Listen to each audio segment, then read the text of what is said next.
Hi అండి, అందరికీ నమస్తే.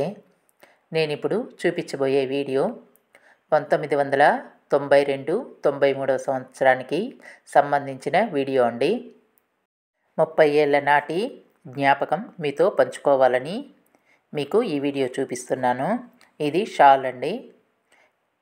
ఈ షాల్ అయితే కలర్ కాంబినేషన్ బాగుంది కదా. ఇంకోటి జెంట్స్ వేసుకునే స్వెటర్ అండి. ఇవన్నీ క్రోషా సూదితో అల్లినవే అండి.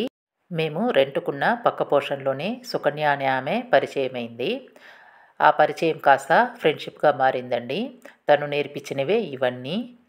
తర్వాత ఇది వీ షాల్ అండి. ఈ వీ షాల్ కూడా వేసుకుంటే చాలా ముచ్చటగా ఉంటుంది.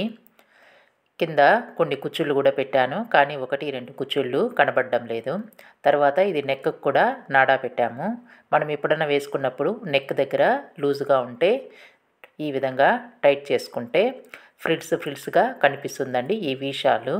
ఇదైతే నాకు చాలా ఇష్టము. అప్పట్లో అయితే టీవీ కానీ ఫోన్ కానీ ఏ ఎంటర్టైన్మెంటు లేవు కదండి. కాబట్టి ఇంట్లోనే వంట పని అవి అయినప్పుడు ఇలా అల్లికలు ఇంకేమైనా కుట్లు ఉంటే ఇలా చేసుకునేది. ఇంకొకటి చిన్నపిల్లలు వేసుకునే ఫ్రాక్ అండి. ఇది కూడా ఇప్పుడు మనము స్వెటర్ వేస్తాం కదా, స్వెటర్ బదులు ఈ ఫ్రాక్ వేసుకుంటే చలి లేకుండా ఉంటుంది. చూడండి ఎంత ముచ్చటగా ఉందో. అప్పట్లో ఈ ఫ్రాక్ మా పాపకు వేసేదాన్ని. చూసేదానికి చాలా ముచ్చటగా ముద్దుగా ఉండేదండి. అంత బాగుంటుంది. అంతేకాకుండా మనము స్వయంగా చేతితో అల్లింది కదా, చూస్తే చాలా సంతోషం వేసేది. ఇది చూడండి, నడుము టైట్గా కావాలనుకుంటే ఈ విధంగా నాడాతో టైట్ చేసుకోవచ్చు. అప్పుడు మనకు టైట్ ఫిట్టింగ్ అనేది కనిపిస్తుంది. ఈ విధంగా వేసుకోవాలి. ఒక ఫ్రాక్ కావాలంటే మిషన్తో అయినా కుట్టాలి, రెడీమేడ్గా తెచ్చి వేసుకోవాలి. అలా కాకుండా ఈ విధంగా చేత్తోనే అల్లి వేయాలంటే ఎంత మనసుకు ఆనందాన్ని కలిగిస్తుందో మీరు ఒకసారి ఆలోచించండి. చూడండి, నెక్ కూడా ఒక నాడా పెట్టుకోవాలి. నెక్ లూజ్గా ఉన్నప్పుడు మనము టైట్ చేసుకోవాలి.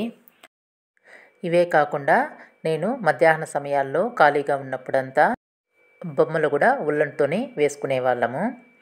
తర్వాత ఇంకొకటి కూడా అల్లామండి.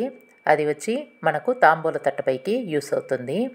నోములకి వ్రతాలకి గుడికి వెళ్తాం కదా, ఆ టైంలో మనకు ఇది చాలా యూస్ అవుతుంది.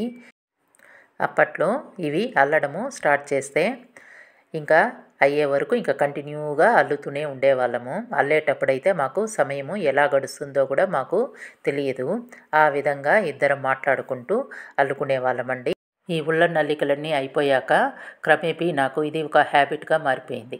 అంటే రకరకాల కుట్లు కానీ లేదా పెయింటింగ్ కానీ వేయడము మొదలుపెట్టానమాట. ఈ విధంగా మీకు కూడా కానీ ఏమైనా హ్యాబిట్స్ కానీ ఉంటే నాకు కామెంట్స్లో చెప్పండి. ఎక్కడున్నా నా స్నేహితురాలు ఈ వీడియో చూసి యూట్యూబ్ ద్వారానే నన్ను కలుస్తుందని మనస్ఫూర్తిగా కోరుకుంటున్నాను.